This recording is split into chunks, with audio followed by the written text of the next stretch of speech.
one of the most heartbreaking moments has just happened to me in Honkai Impact, and that is Chapter 28, with the animation called Thus Spoke Apocalypse. In this amazing animation for Honkai Impact, there are two songs that are just breathtaking. The one that we're going to focus on today is called Regression. It is this painful, morbid piece about time and the struggles that we deal with, whether it relates to the character of Otto or even to our own selves. And I actually did a music analysis of this. And I hope you hit the subscribe button. We're on the road to 15k followers. It would mean the world to me to have you become a part of my community. We made Honkai Impact, Genshin Impact, and a bunch of other games on the side. But those are my two main focuses. If you're wondering why I'm crying and emotional, I just finished playing Chapter 28, where this song plays. Ayo. Song's Regression. It's from Honkai Impact. I am emotionally exhausted, but we're going to try our best to keep it together and talk about the details of the song from multiple standpoints, from a player of the game, from a composition standpoint for the music as well, and then of course the lyric analysis as well. So hopefully we can get all of those into one as I continue to cry my eyes out. Too much of the past. Oh, I love the way we just have the piano alone with him, and it's just... And of course the lyrics are too much of the past for one to memorize. Like, it's just, he's lived 500 years of a life, you know? It's so overwhelming. For one to memorize. And then we hear the no, like that sound fading out, and it's not just a transitional point. It creates this sort of like this intensity, right? So like you can hear in the background. Memorize too many. Because like sounds like that are intentionally done so that you have this sensation of being overwhelmed, right? And it kind of captures that well, where it's like he's speaking about these like he's speaking about these layers in his life, right? Where it's like too many words remain for one to read through the lines, where it's like he's lived such a life, and like to see meaning behind everything, and even further than that, to like for what the actions he's done, to read between the lines and to see beyond what he thinks and his motives and stuff is just far beyond. Words remain for one to read through the lines, the ebb and flow of the crowd, flood the world and paradise.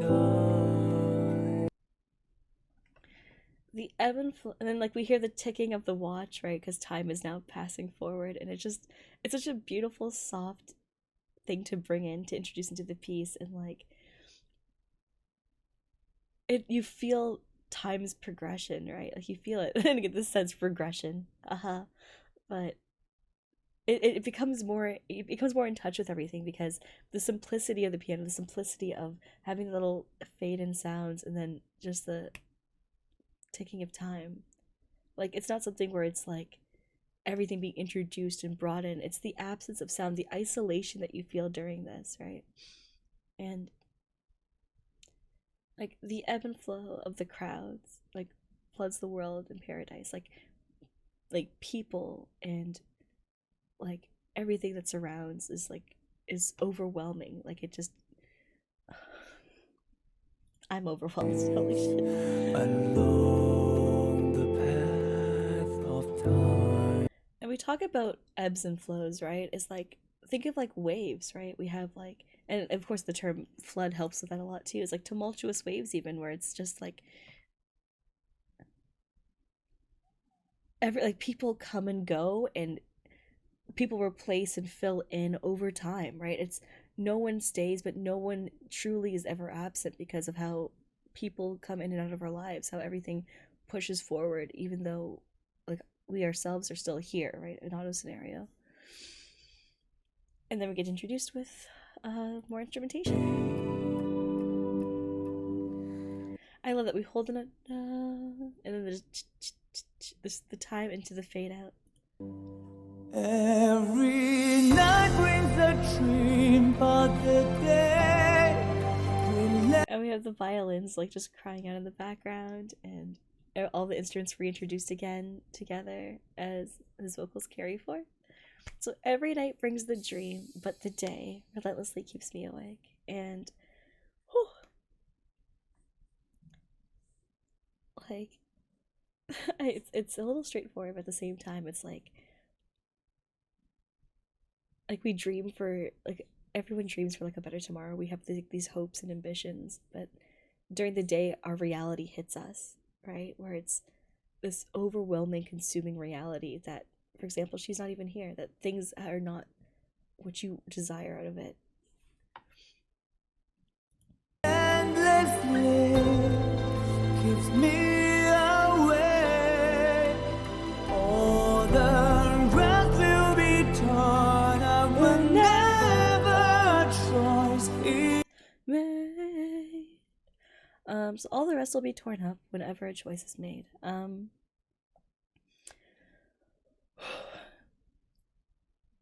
So that applies not only just to like your dreams, but also to like your waking hours. Is that whenever you do something, you're now creating a new path, right? Even within the tree itself, which is you creating a new possibility for a future. And when you create a new possibility, since time pushes forward, it kind of imprints it.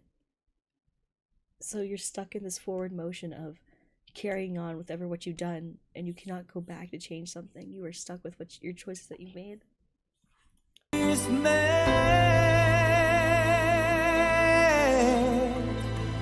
Every living soul in the fray, striving for their own. I love the acoustic guitar with this part too. It's super nice, like just it chugging along. Striving for their own safe place.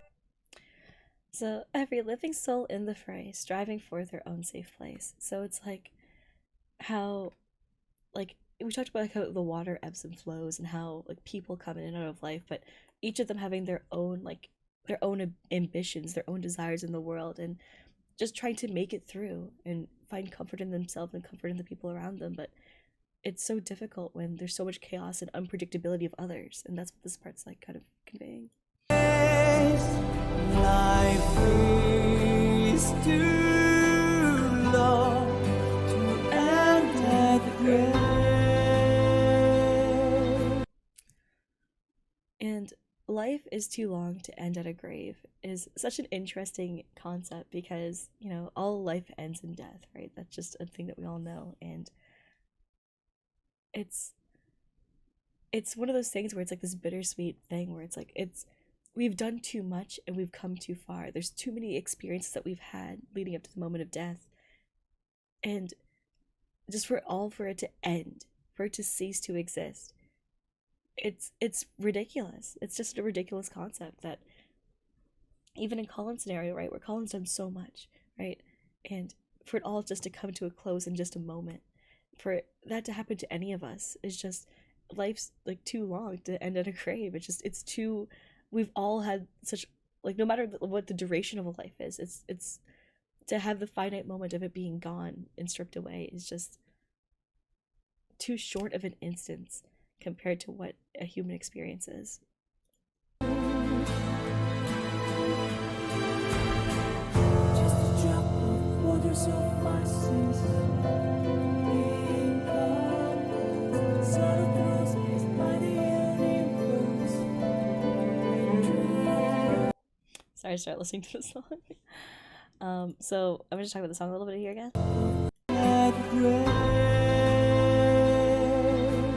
Then we have our transition and our swell up, and then like as if the clock is striking midnight, dun.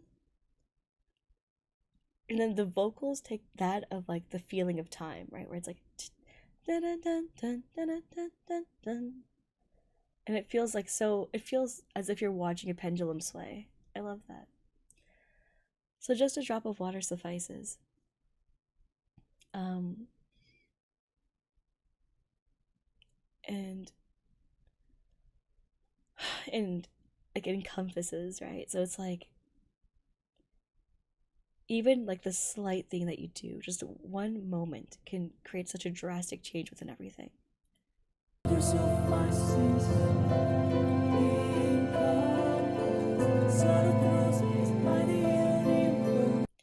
And it's like this is such an interesting moment because it's talking about the dynamic of it all, right? Where it's like how one drop can change everything, but yet in the realm of possibility, how it's consumed by like space and by time, and how it could seem so minute but at the same time have such a great impact. It's like the juxtaposition between the two.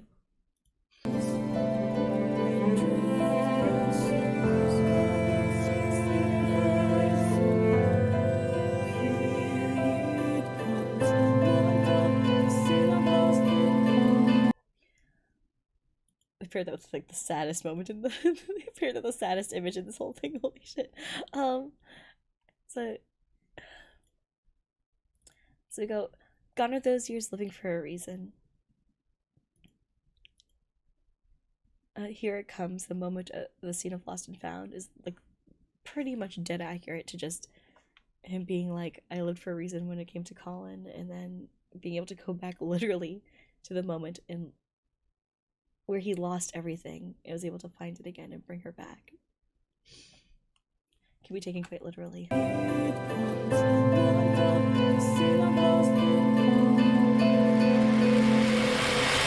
Personas played out on the stage will return to the self when there's a curtain call.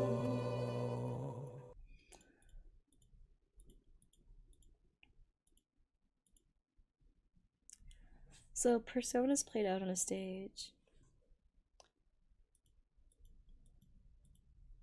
will return to the self when there's a curtain call. So when I love also just the musicality of this, like going back to like the roots of it all, where it's like they pull away all the sound, all of the build up, they take it all away and strip it down to just be like the pushing of time. And it feels like right before you go on stage, right, where there's like this silence and just like the few minimalistic sounds before you enter on.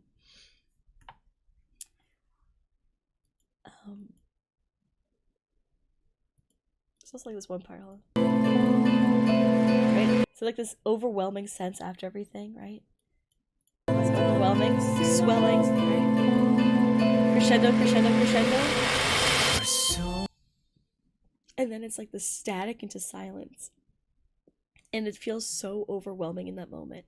And it feels it's meant to feel uncomfortable. You're meant to feel like the scratchiness, like the part where it's like almost like you don't want to hear that, but it adds so much to the piece for that reason, because it's everything being so overwhelming and coming to a stop, and personas played out on a stage.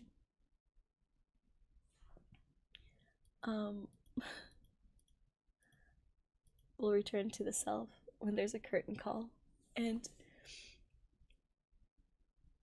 like it's how we all like have this like act to perform, especially Otto. Like Otto has this whole act to perform the entire time, right? Where he needs to seem detached and be the villain that he strives to be, so that he can create the dynamic. And I talked about this in chapter 26 a lot, right? Where it was like how Otto needs to paint himself and give away his plans and be the villain so that people will come up against him and stop him intentionally. And it's the same concept where it's just like he puts on this persona of not caring, yet he does things that are the polar opposite, where it shows his intent of caring, but he does things in such a grandiose way that it's intentionally done so that at the end of the day it's true to what his beliefs are, what he wants out of the world, which is returning to himself, right? After the curtains call, which is like after the show is all over, he is who he is, and we get to experience that real self of his during his final walk to the tree. To the self when there's a curtain call. Every night brings a dream about the day relentless flow keeps me awake. All the rest will be torn up whenever a choice is made. And it's like the build up and payoff of this part is so good. So good. This chorus is incredible. Leading to the ultimate. So like, so it all the rest will be torn about whatever the choice is made. Like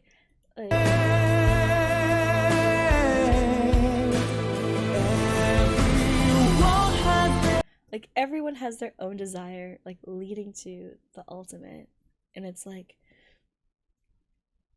oh, and it's like the ultimate decision you made. Like it's like, it was talked about earlier on too, where it's like we all have our own ambitions and drive. And it's actually talked about in Genshin as well, actually, where it's talked about like ambition versus like dreaming, right? Where it's dreams are something that are like technically unachievable. You always strive towards your dreams, but your ambition, your goals are things that are more attainable within the realm of what leads towards your dream. And you get to see this within this part here, where it's like everyone has their own desires and like leading to like their ultimate, like their goals within itself. On this side, leading to the ultimate. Life is too long to end at grave.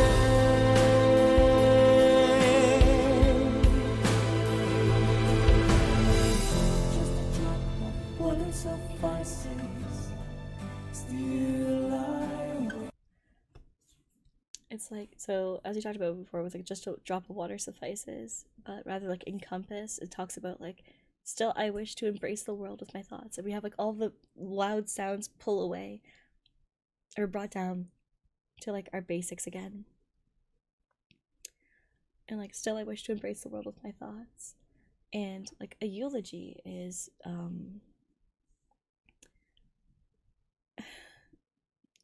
it's such a sad concept for this, because it's like coming to terms with your death, coming to terms with like the final remarks of what you want to be said for when you die. And it's like your thoughts are the final eulogy you'll have. Like it's like the final remarks you'll have for the world. To embrace the world with my thoughts. And you need you. Time to live where I have stood so long. Letting you go recover traces overlap. And it's like we get to have that beautiful part of like the eulogy being basically like, it's like I've been here for 500 years, I've been here for so, and it's time that I've gone. And like even letting go of her, letting go of everything, but leaving the world in your wake, leaving the world in your whisper. Letting you go recover traces overlap. As then begins.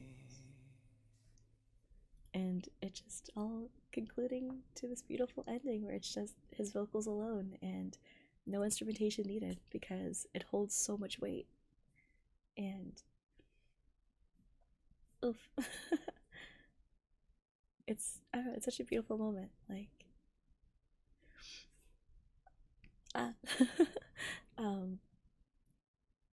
like just being able to like, not, it's not just the fact of like, oh, he died to bring her back, but it's actually like further than that. Like it, like yeah, it ended how it began, like him always saving Colin, him always prioritizing her, but it also ends the way that it ends the pain of his cowardice, of what he has regretted for like 500 years, and now it begins anew, right? It has like so many different layers, where it's the literal sense of it ends where it began, or it has the like more poetic sense where it's now like deterring from that, and it's so it's just such a beautiful piece, and I love the song. I love the song so much. Um, wow, they really nailed it. They really nailed it.